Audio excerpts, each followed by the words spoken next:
The Evil Clergyman. Vivify Studio Stories. 1, 2, 3, 4.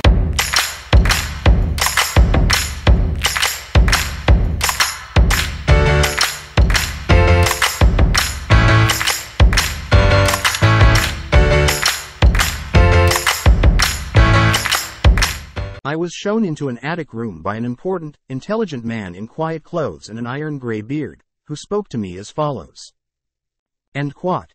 Yes, he lived here, but I'm not suggesting you do anything.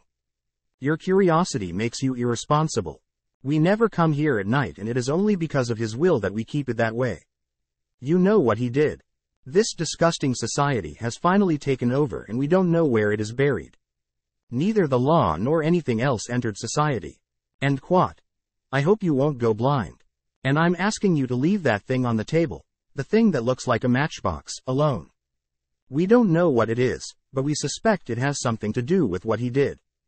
We avoid even looking at it very hard. End quote. After a while, the man left me alone in the attic room. It was very dirty and dusty and had only primitive furniture, but its tidiness showed that it was not a slum.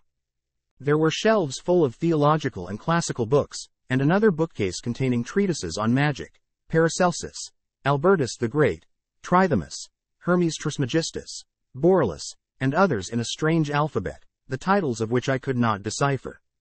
The furniture was very simple. There was a door, but it only led to a closet. The only way out was an opening in the floor, to which a rough, steep staircase led. The windows had a bull's eye pattern, and the black oak beams spoke of incredible antiquity. This house was obviously from the old world. I felt like I knew where I was, but I don't remember what I knew then. The city was definitely not London. I have the impression of a small port. A small object on the table greatly fascinated me. I pretended I knew what to do with it as I pulled an electric light, or something like it, out of my pocket and nervously tried its flash. The light was not white, but purple, and seemed less like real light than radioactive bombardment. I remember not thinking of it as a normal flashlight. I had a normal flashlight in my other pocket. It was dusk, and the old roofs and chimneys outside looked very strange through the glass windows of the bulls. Finally I plucked up the courage and placed the small object on the table opposite the book. Then I turned the rays of a special violet light on it. The light now seemed like hail or tiny purple particles rather than a continuous beam. When the particles hit the glassy surface at the center of the strange device, they seemed to make a crackling sound, like the sputtering of a vacuum tube through which sparks travel. The dark glassy surface had a pinkish glow, and a dim white shape seemed to appear in the center. Then I realized that I was not alone in the room, and put the projector back in my pocket. But the newcomer did not speak, and I did not hear a sound for the next few moments. All was a shadowy pantomime, as if seen from a distance through some intermeasuring mist, though, on the other hand, the newcomer and all the subsequent arrivals loomed large and close, as if both near and far, according to some abnormal geometry. The novice was a thin, dark man of medium height, dressed in the robes of an Anglican priest. He was probably about 30 years of age, with a pale, olive complexion, and rather fine features, but with an unusually high forehead. His black hair was well cut and neatly brushed, and he was clean-shaven, though blue-chinned, with a well-grown beard. He wore rimless glasses with steel springs. His body and lower features were like those of other priests I had seen, but he had a considerably higher forehead and a darker, more intelligent aspect, also a more subtle and hidden malice. At this point, just lighting a weak oil lamp, he looked nervous, and before I knew it, he had thrown all his magic books into the fireplace on the window side of the room. The wall was sharply slanted, that I had not noticed before. The flames ravished the bindings, jumping in strange colors and emitting unspeakably horrible odors as the strangely hieroglyphic leaves and serpentine bindings yielded to the destructive element. Suddenly I saw that there were others in the room, grave-looking men in clerical clothes, one of whom was wearing episcopal ribbons and trousers. Although I heard nothing, I saw that they were the first to bring a decision of immense importance to the novice. They seemed to hate and fear him at the same time, and he seemed to reciprocate those feelings. His face took on a sad expression, but I could see his right hand shaking as he tried to grip the back of the chair. The bishop pointed to the empty container and the hearth, where the flames had gone out in the midst of the charred, lifeless mass, and seemed filled with a strange sense of disgust. The first arrival then smiled slyly and reached for a small object on the table with his left hand. Everyone then looked scared. A procession of priests began to descend the steep stairs through a hatch in the floor, turning and leaving with menacing gestures. The bishop was the last to leave. The first person who came now went to the closet inside the room and took a roll of string from there. After he was mounted on the chair, he attached one end of the rope to a hook on a large black oak beam and began to make a loop from the other end. Realizing that he was going to hang himself, I began to give up or save him. He saw me and finished his preparations, looking at me with a kind of triumph that confused and worried me.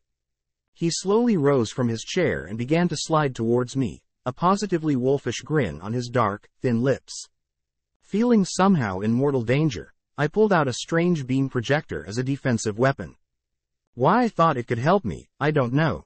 I put it on, full on her face, and saw the pale features glow first with purple, then pink light.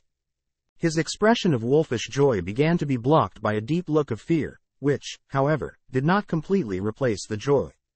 He stopped, then began to stagger backwards, waving his arms wildly in the air. I saw him walking towards the open floor drain and tried to shout a warning, but he didn't hear me. The next moment he dropped back through the opening and was invisible.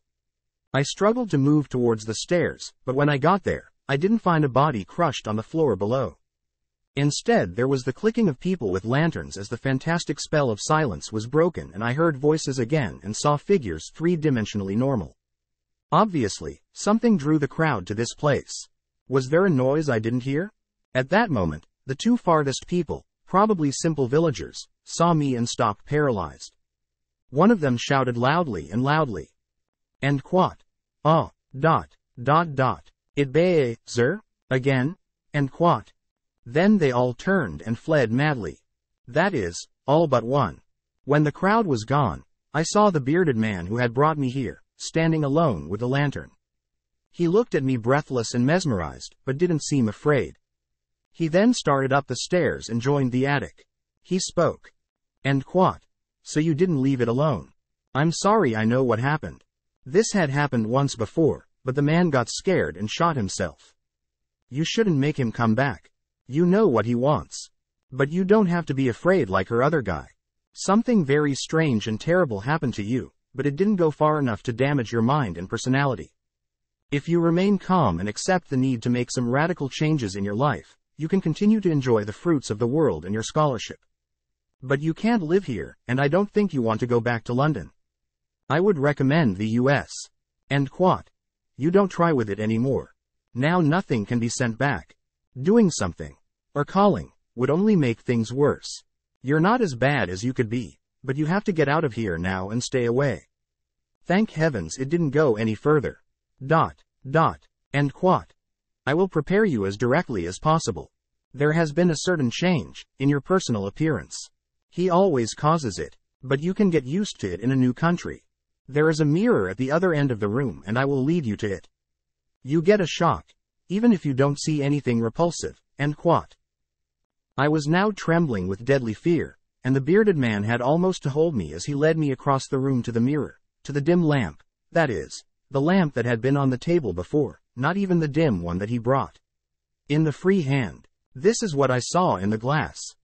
A thin, dark man of medium height, dressed in the robes of an Anglican clergyman, probably in his 30s, rimless steel-rimmed glasses shining beneath a bald, olive-green, unusually high forehead.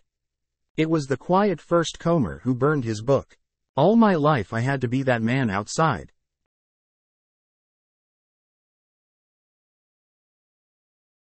Hey there, beautiful bookworms, don't forget to like and subscribe to our channel. Your likings helps this channel a lot. Have a great good night's sleep.